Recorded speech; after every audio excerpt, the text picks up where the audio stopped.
Benvinguts al Notícies. És el gran argument del mandat en l'àmbit polític i també ciutadà.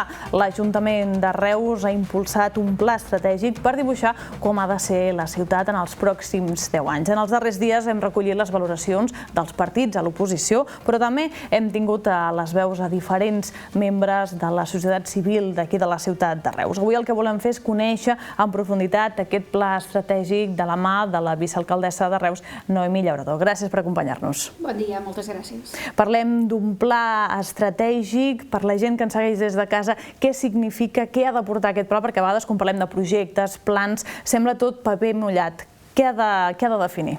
Bé, ha de definir com volem la ciutat d'aquí 10 anys. És a dir, nosaltres tenim previst que aquest document estratègic el tinguem fet al llarg d'un procés que durarà uns 18 mesos, en el qual hi haurà la participació de la ciutadania reusenca i, per tant, hem de dibuixar les grans línies mestres de quina ha de ser la ciutat el 2032 per tenir projectes transformadors, projectes innovadors que ens facin ser una ciutat més forta, que puguem aprofitar tot el potencial que té la ciutat i que, a més, ens permeti avançar-nos al futur. Ja ho deien fa uns dies quan presentaven aquest pla estratègic amb aquest horitzó, el 2032. Parlaven de participació ciutadana, entenem que un pla de tenir moltes entitats, molts elements que en parlen. Hem parlat també amb alguns sectors, sobretot del comercial, perquè ens expliquin com ho veuen ells. Molt bé.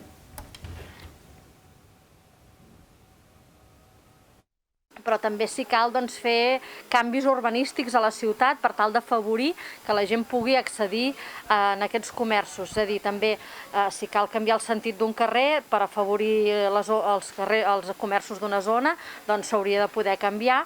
Bé, els canvis urbanístics sempre porten una miqueta de temps, no? I si es vol planificar bé, doncs les ciutats es veuen amb canvis en un període mitjà més aviat llarg, no?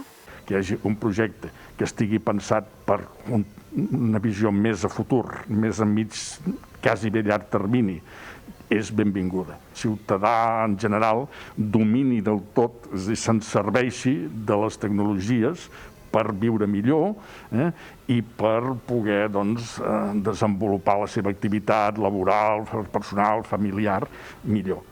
Jo crec que la visió dels barris i de la gent que està una mica exterior és primordial. Ja sé que hi haurà unes 200 persones a les quals col·laboraran amb aquest estudi.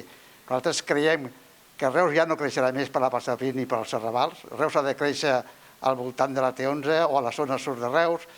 Per tant, aquests jocs són els que nosaltres hem de col·laborar i ajudar l'Ajuntament perquè pugui fer un pla estratègic adequat d'aquí a 10 o 15 anys. Reus Horitzó 32, jo veig que és bo tenir un pla estratègic de ciutat. El que sí demanaríem des de l'entitat la qual presideixo, el Reus Deportiu, que estiguéssim dintre d'aquesta ciutadania que té coses a dir, perquè hem de pensar que l'esport és molt important i la salut més. Per tant, nosaltres veiem un bon projecte a 10 anys vista i espero que l'esport i la salut estiguin dins d'aquest projecte. Com escoltàvem, veiem que diferents entitats tenen ganes de dir coses. Com serà la participació tant de la ciutadania com representants de diversos sectors? Bé, ho hem estructurat de diferents formes, diguéssim, i en diferents fases. Ara, aquest 2021, començarem amb el que anomenem un fòrum ciutadà, en el qual hi haurà aquestes 200 persones, que volem que siguin molt representatives de la pluralitat que tenim a la ciutat. Per tant, haurà de ser un fòrum paritari a nivell d'homes i dones, amb edats variades, no només l'edat mitja que normalment acostuma a participar més, sinó que també volem interpel·lar el jovent, volem interpel·lar també la gent d'una edat més avançada per tal d'aquesta pluralitat assolir-la, que tinguin diferent bagatge professional, diferent experiència, que visquin en diferents zones de la ciutat, de diferent origen, és a dir, el més representatiu possible de la ciutat, perquè al final aquest pla estratègic, el Reus Horitzó 32, ha de ser un pla de la ciutat de Reus, que tothom se'l pugui sentir seu i que ningú se'l pugui sentir seu en exclusiva. Hauria de ser un paraigua inspirador de tots els possibles plans de mandat que hi pugui haver en aquest període de temps, amb independència de quin govern hi pugui haver cada 4 anys. Aquesta és la voluntat, volem que hi participi, com deia, aquesta primera fase de participació, aquestes 200 persones. Després volem interpel·lar a tot el conjunt de la ciutadania reusenca, per tant, haurem de fer un procés de participació de gran abast i podrem participar-hi des de conferències, fòrums, exposicions, a través de xarxes. Això ja ho anirem anant explicant a mesura que puguem anar desgranant el procés participatiu d'aquest pla estratègic. Evidentment, hi han de participar tots els grups polítics que conformem el consistori, no només del govern, sinó també de l'oposició. Hi han de formar part també tot el personal de l'Ajuntament, perquè al final és el qui l'haurà de dur a la pràctica i el que l'haurà d'executar.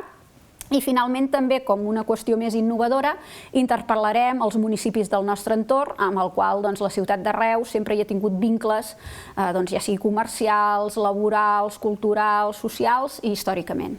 Precisament sentíem també fa pocs dies crítiques de l'oposició que parlaven de com plantejament a 10 anys vista els semblava excessiu per aquests canvis de govern, que vostè apuntava que no seria un problema. També parlaven d'inacció política. Què els hi respon?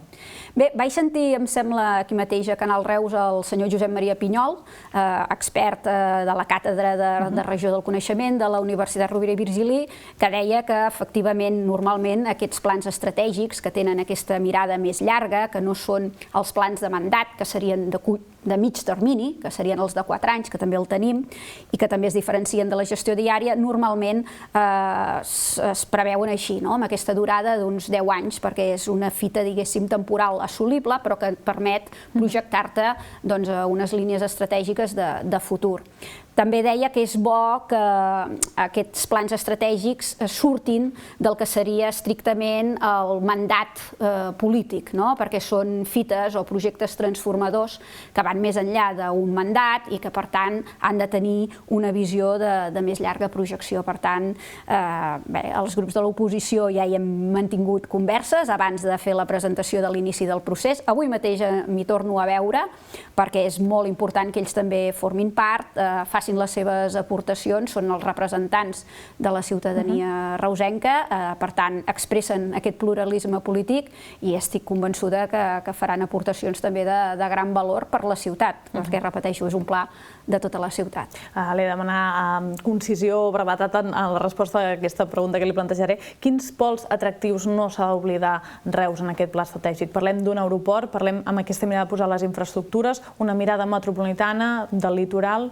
Sí, la mirada metropolitana és evident que hi ha de ser. Les infraestructures no podem perdre cap oportunitat i la planificació ens ha de servir per detectar aquestes oportunitats i, com deia, fer una ciutat més competitiva, més forta, que s'avanci al futur i a les possibles incerteses i que permeti aprofitar tot aquest potencial que té la ciutat.